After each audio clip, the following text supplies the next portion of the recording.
I'm very passionate about women in technology. Having grown up in this industry, I think it is something that, we do need to continue to talk about. When I worked at Cisco, we had a great program there, really championing women in tech. And when I came to Riverbed, I really wanted to establish something similar. We've done many, many things to promote the conversation within Riverbed. And this particular series, we called it Global Voices of Leadership. It was actually to commemorate International Women's Day last year. So yeah, we had such a great set of guests that joined us for these videos, female technology leaders from around the world, from all kinds of different industries and different parts of the world as well, which was great.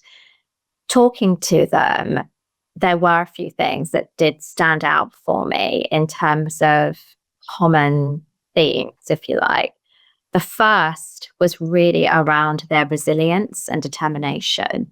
So, it was really clear to see that some had come from different backgrounds, had some personal trauma, were juggling lots of different things, but they all took these challenges on as part of their journeys, all in their strides, and they still managed to move forward. Any hurdle that was thrown in front of them would just navigate and continue with that sort of resilient and determined sort of trait that they had, which was fabulous to see.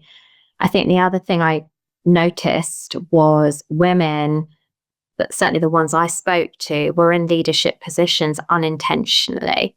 It wasn't like they set out to say, hey, I really want to be a women in tech leader.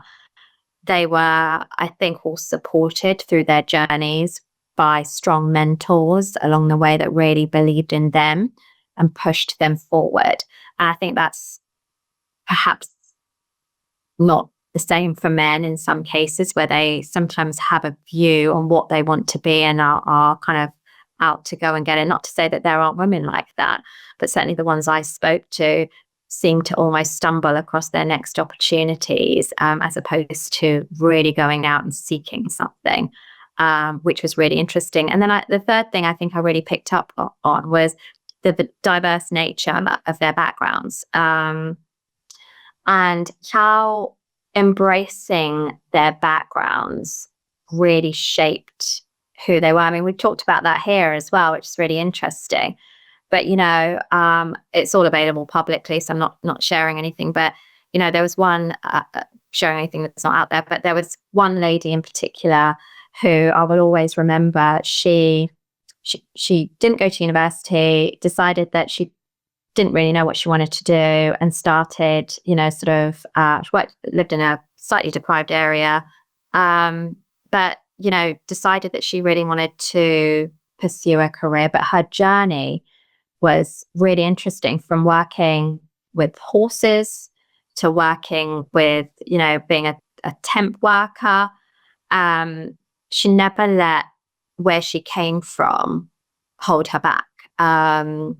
And that was really interesting for me. There was another lady who came from, again, a very sort of deprived area in the United States, but she herself wanted to go to university. So she worked multiple jobs, raised the money, because it is a very expensive thing to go to university and put yourself through it.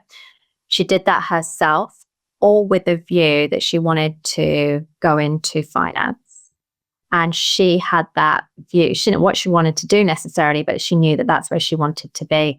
She put herself through her undergrad and through her master's. She made a list of which companies she wanted to work with. And then she really went for it in terms of getting her entry-level job in the companies on her list. She didn't let her background hold her back. She was super determined, and it actually shaped who she was and how she moved forward. So many stories like that, super inspiring, and a real privilege for me to have the opportunity to talk to these wonderful ladies as well and understand their stories.